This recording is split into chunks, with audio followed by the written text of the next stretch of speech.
Mencegah itu supaya orang tidak salah coding, salah Betul, input, termasuk salah betul, memasukkan, data betul. pasien atau apa ya? Ya. Jadi harus menjaga kerahasiaan pasien. Itu wajib hukumnya. Pasien stroke misalkan. Tentu kalau tugas statistician dia mengawasi semua supaya perhitungan dari awal itu bisa kita jaga sampel size-nya tetap. Kalaupun toh berubah, tidak jauh berubahnya. Jadi sudah melakukan perhitungan estimasi ya? Sudah estimasi sampel size-nya ya, artinya kekonsistenan data yang bisa kita kumpulkan. Kita nggak bisa ngambil pasien stroke sembarangan kan? Ya, ini sebelum kita mulai diskusi buat hari ini, saya akan baca sedikit ya, siapa tuh Dr. Edwin Papahan ya. Dr. Edwin Papahan itu pekerjaan sekarang adalah sebagai senior lecturer di statistik ya. Jadi dia sekarang ini Dr. Edwin bekerja di Department of Mathematics, Physics, dan Engineering di Northumbria di University UK. GDPR isi data kita kumpulkan tidak sembarangan, codingnya semua harus jelas, data manajemennya jelas.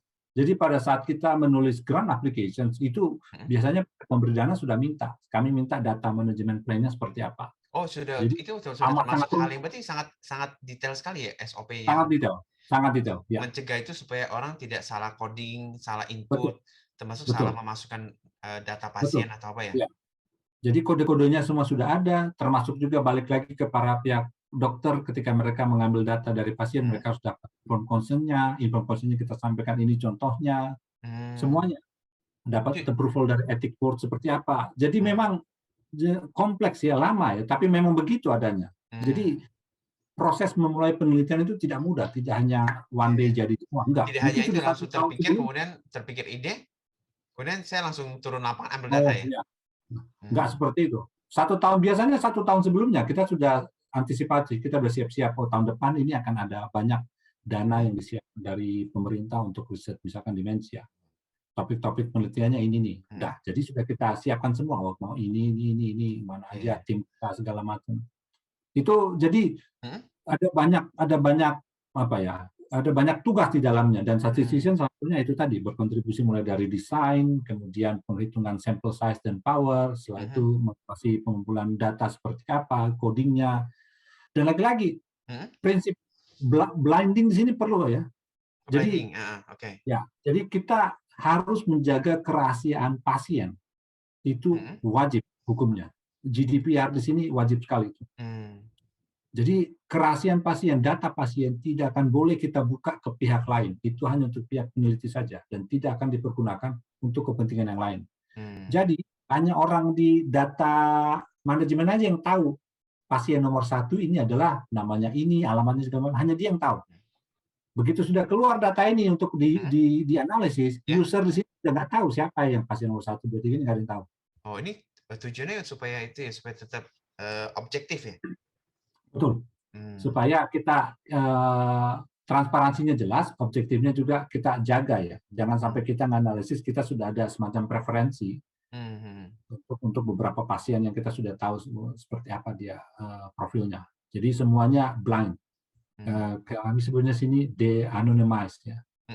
De-identified. Jadi tidak ter-identify pasien-pasiennya. Jadi kita hanya dapat nomornya saja udah. Oh, ini apakah ini berlaku hanya untuk penelitian eksperimental aja ya, atau penelitian observasional, pengamatan seperti desain penelitian kohort atau case control juga?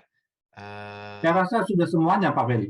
Di Eropa maupun di Amerika sudah aturannya seperti itu sekarang ya, sudah mulai kayaknya sudah 10 tahun terakhir ya, sudah mulai ada aturannya tidak boleh bisa di-identify. Jadi biasanya pada saat kita untuk yang data kohort misalkan observasional, ketika kita minta data itu sudah ada disclaimer atau aturannya juga tidak akan ada kita minta request untuk identify. Ataupun ada beberapa juga informasi variabel yang tidak boleh kita katakanlah cukup confidential, tidak boleh kita dapatkan, itu sangat-sangat private. Jadi menarik ya Om ini yang tentang teknik samplingnya, artinya juga itu ya, cara untuk merekrut calon responden di awal itu sudah jelas ya. Rekrutnya dari mana atau pokoknya asal dikumpulin aja atau sampai sampelnya tercukupi kemudian selesai gitu aja, atau udah jelas ya? Lagi, Pak. Begini, biasanya tergantung pertanyaan penelitianmu apa dan definisi populasimu apa. Tentu berbeda pertanyaan penelitianmu jikalau itu betul-betul pertanyaan tentang medis, pasien stroke misalkan. Tentu kau nggak bisa kita nggak bisa ngambil pasien stroke sembarangan kan? Iya, iya. Jelas kita sudah definisinya pasien stroke.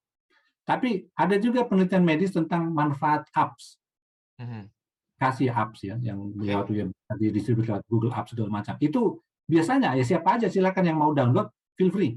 Kita jadikan responden di situ. Jadi definisi sini, kelonggaran fleksibilitas siapa yang bisa jadi responden tergantung dari pertanyaan penelitian seperti apa. Ya, tergantung dari sisi klinis epidemiologi yang betul-betul kamu harus observe dan kamu define pasiennya seperti apa. Jelas, tidak sebebas kalau yang risetnya tentang apps. Yang baru-baru ini saya join, kami dapat partisipan hampir dari seluruh dunia ya. Jadi kami buat satu apps tentang penyakit Sjogren syndrome. Kami ingin tahu bagaimana tanggapan pasien yang punya penyakit ini dengan apps yang kami buat. Kami rilis di Google, kami invite beberapa rumah sakit di seluruh dunia yang punya research center ataupun unit yang menangani masalah disease ini, dan ternyata kami dapat responden banyak sekali dari seluruh dunia, dari Australia, New Zealand, dari Afrika, dari Amerika yang di belahan jauh sana, dari Eropa yang di ujung Rusia sana, ada. Itu termasuk itu ya, Om Aidin ya, termasuk evaluasi ya, evaluasi dari apakah seperti yang dilakukan di Google Play Store, mengevaluasi, meminta masukan, atau Ya. atau berupa suatu research question yang udah terstruktur ya, ditanya. Jadi begini, kami buat satu apps, kemudian kami ingin tahu, kami siapkan 2 program dalam apps ini. Mereka tidak tahu mana yang kontrol, mana yang treatment. Tidak ada yang tahu, hanya kami yang tahu. Jadi katakanlah apps A dengan apps B. Kami ingin tahu apps A dengan apps B ini, mana sih yang paling bermanfaat buat mereka dalam mereka memanage day-to-day life mereka dengan penyakit itu. Kami sudah punya, kami buat yang apps B, katakanlah ini treatment utama kami. Kontrolnya adalah apps A. Ekspektasi kami, treatment kami ini yang kami buat, ini apps yang kami buat ini akan lebih membantu mereka. Nah inilah kita ingin lihat bagaimana sih tanggapan pasien di luar sana. Jelas mereka tidak boleh tahu. Ini salah satu prinsip randomize ya. Mereka tidak boleh tahu, pasien tidak boleh tahu treatment apa yang akan mereka dapat. Itu salah satunya tugas statistician. Jadi menjaga transparansi dan objektivitas semuanya, tidak hanya dari sisi para peneliti, tapi juga sisi dari pasiennya. Nggak boleh mereka tahu mereka dapat treatment apa. Kami juga tidak boleh tahu siapa-siapa saja yang ada dalam data itu untuk di-identify. Sampai nanti pada tahap analisisnya dan reportingnya, lagi-lagi kita kumpul semua dan ya mereview kembali, terjawab tidak pertanyaan penelitian kita. Lanjut Om Edwin ya. Jadi sampai itu ya, sampai aplikasi yang dirilis itu juga sampai dijadikan sebagai suatu penelitian ya. Menarik ya. Kalau yang di sini kita keluarin satu apps, kemudian provider kemudian hanya menilai berdasarkan evaluasi daripada rating daripada si customer yang pakai itu ya. Habis itu selesai. Oh ya. Dari lagi-lagi ya tergantung ya. Nggak terstruktur ya, seperti yang di Indonesia ya. Ada keluar apps baru, kita bikin apps, kemudian berdasarkan masukan itu, dan penilaian juga nggak tahu apakah penilaian secara terstruktur untuk penilai mana yang apps yang versi A atau versi beta atau apa ya. Iya. Itu sampai apps juga sampai dibuat. Ya, sampai ada seperti ya. Sampai kami juga bisa saya punya pengalaman sampai melakukan penelitian seperti itu. Kita dari awal sekali saya ikut, dan sekarang sudah beberapa paper kami siapkan untuk submit, publish. Semoga bisa tembus. Bisa.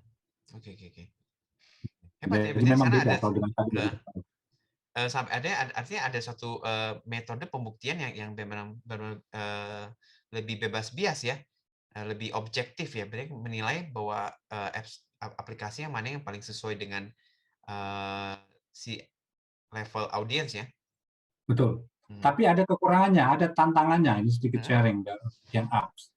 Tantangannya adalah kalau di clinical trials, randomized control trial, kita lebih bisa mengatur pasien untuk mengikuti waktu pengumpulan data. Katakanlah saya akan amati pasien A di bulan pertama, di bulan ketiga, bulan kelima, seterusnya, tergantung berapa lama selang pengamatannya. Sementara kalau di apps, kita nggak punya kuasa untuk mengatur mereka harus ikut. Jadi Biasanya ya, pengalaman saya dan banyak saya baca papersnya, untuk yang apps research seperti itu di awal kau bisa dapatkan sampel size besar sekali. 5.000, 10.000, 20.000, within 1 day, 2 days kau bisa dapat. Tapi within 1 week langsung drop-in. Bisa sampai 70% hilang. Karena bisa saja setelah orang mereka download, mereka install, mereka pikir, malas, ngapain, uninstall. Jadi cost yang kita dapatkan dengan app seperti itu adalah sampel size yang besar dalam waktu singkat. Tapi resikonya adalah drop out-nya besar sekali dalam waktu yang singkat juga. Sementara kalau yang clinical trial karena sampel size-nya dikit dan kita bisa kontrol. Jadi at some point kita bisa jaga jangan sampai banyak yang hilang. Artinya di kualitas dengan desain penelitian yang clinical trial itu kualitas data lebih terjamin ya dibandingkan penelitian yang seperti yang observasional aja. Betul, ya. Karena lagi-lagi di clinical trial itu kita sudah menjaga, kita isolate ya, variabel ini aja yang kita amati, variabel yang lain sudah kita kontrol, kita jaga jangan sampai dia terpengaruh dari variabel yang lain. Contohnya kita bilang sama pasien yang ikut sama kita bilang selama riset kami ini kamu setuju menurut data kami bahwa kamu tidak boleh merokok, kamu tidak boleh minum alkohol. Nah, udah. Berarti pasien ini harus mengikuti. Dengan demikian variabel alkohol sama smoking kita bisa bilang, kita bisa tulis di panduan protokol kita, saya blok. Tidak pasien tidak merokok dan tidak minum alkohol. Contohnya seperti itu. Sementara kalau di apps, siapa yang menjamin? Jadi ada hal-hal lain yang tidak kita ketahui yang akan mempengaruhi si responden itu ya? Betul. Ya, betul. Itulah makanya tugas statistik berusaha mengontrol variabel-variabel yang kita anggap nanti bisa menjadi pengganggu ya, nuisance, pengaruhi analisis kita. Yang sekarang saya sedang join dengan teman-teman dari Newcastle dan dari Nottingham sama dari Edinburgh. Kami sedang mencoba mendevelop satu model risk prediction model. Ini aplikasi statistik untuk mengidentify pasien-pasien demensia di low and middle income countries. Jadi sekarang banyak sekali penelitian ataupun dana-dana penelitian dari negara-negara maju Eropa dengan Amerika bekerja sama supaya kita bisa mengidentify mana orang-orang di low and middle income countries yang berpotensi akan menjadi demensia. Kenapa? Karena cost. Jadi ekonomi cost dari demensia ini sangat besar.